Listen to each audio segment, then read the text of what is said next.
Hi guys, Keegan here. I've been asked a couple of times, especially by the new students, on how to find your zones. Okay, it's pretty straightforward. When you came on the course, you were asked to find five ticks whenever you're looking to enter a trade. Okay, finding the zones takes up three ticks. The other two you can do whatever you want with them. Okay, you can be Bollinger Band, candlesticks, MACD, stochastic, um, moving average, you name it, you can do it. Okay. Finding the zones though, that is as part of a specific rule which we teach at Forex Varsity. And first, I'm gonna go through ranges. Okay, it's the easier one. Me personally, I don't like trading ranges, but each to their own. Okay, pretty simple. I think we can establish this is a range here, right? Okay, so pretty nice example. Now, standard what you look for in a range is price to touch twice on one side and price to touch twice on the other side. Okay, that's what you look for in a range, and you would probably expect price to continue in that range. Okay, now going with that, all you need to look for when price is ranging. Okay, so far, for argument's sake, if you're looking for a range, this is all you can see. Okay, this part down here hasn't happened yet. Okay, can't use any of the data that goes forth from there, so you have to stick with this. Now, what we see, what we're looking for when we try to enter into a range, okay, is where price, where the previous point touched the highest and where the next point after that touched as well. Okay, so point touched over here, yes. Second highest, where the next point touched, would be over here. All right. Now, same story with the bottom, where price touched over here, and then second time where it bounced over here. Okay, so that will be our zone. All right. I'm just quickly going to draw zone as an example. Oh,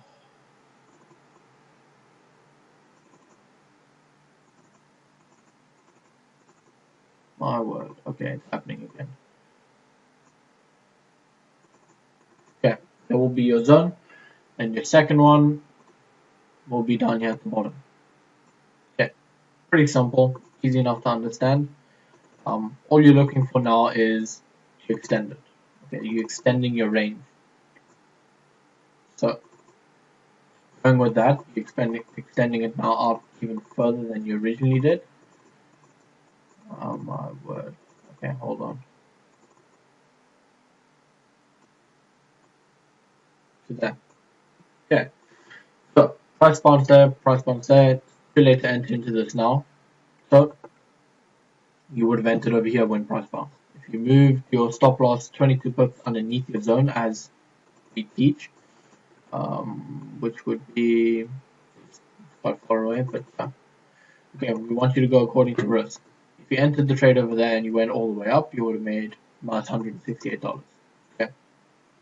If you decided to enter over here, which 22 pips above, let me just take a look.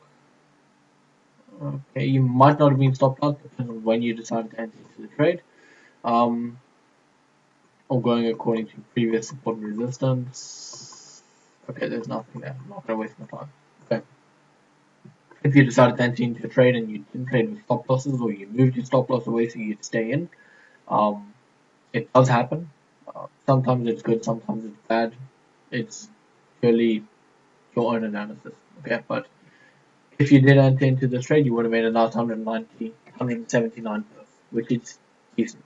Okay, so all in all, you would have made nice going up 153, 179, 340 or so, and then going back up another 170, so 510 pips. And that's over the course of, okay, hold on. And that'll be over the course of how many days? Let's put that at 7 days. Okay, a week of trading, you've made $500 if you're trading at $1 per pip, which you can do if you've got a nice size account, or you don't mind risking a bit more, which we don't recommend, by the way. Okay. Next step is looking for trending markets. Okay, finding your zone in a trending market, it can be difficult, but it's also basic level stuff. Okay, which you need to understand before you start trading. Okay, we don't want you to risk anything, we want you to be an advanced student. Okay. Now, trending market, first thing we need is obviously trend. So, do we all agree this would be a trend? Yes. Okay, great. So, that'll be a trend now. We've got 2 points, we're looking for a third one. Would you establish that as a trend? Yes. Okay. Now, looking for your third point, we want to see how low this is going to start going down. Okay, so step 1.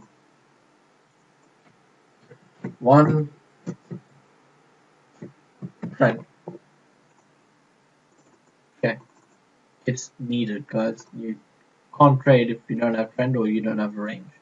Okay. Step 2. We've established trend now.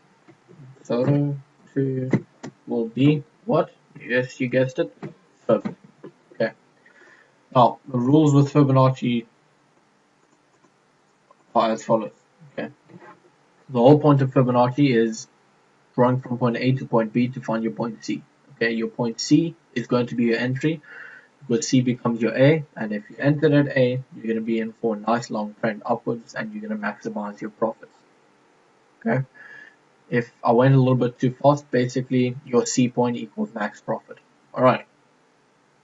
Now, in an uptrend, your A point is going to be your high low.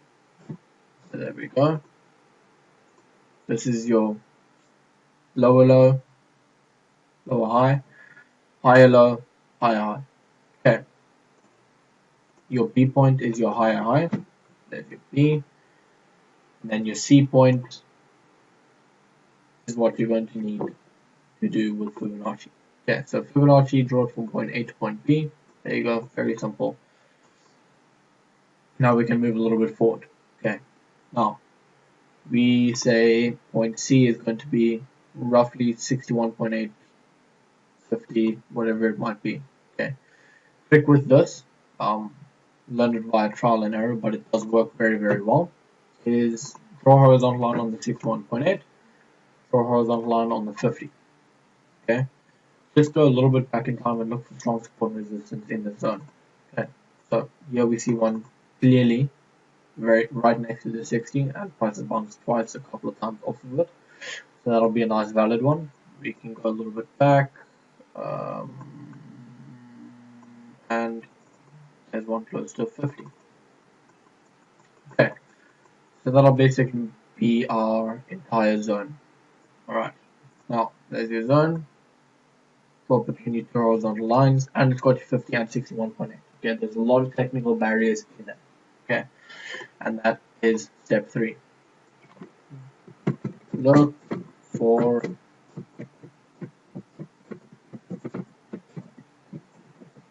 technical barriers. Okay. Step 3. Easy enough to understand. Okay. So now you've got your zone, and your zone is going to be your point C. Let's make it 10. Okay. Point C, if you followed your rules, you would see over there stochastics oversold and it's touched the bottom Bollinger Band. You've got 5 ticks, it's a valid trade. Okay, if you had entered that, could have made 114 pips easily. Okay, that pretty much sums up how to find your zones. If you've got any questions, send me an email at keegan@forexvarsity.com or log on to the chat room. I'll be on there most of the time, so you can just ask away. Okay, that's pretty much it.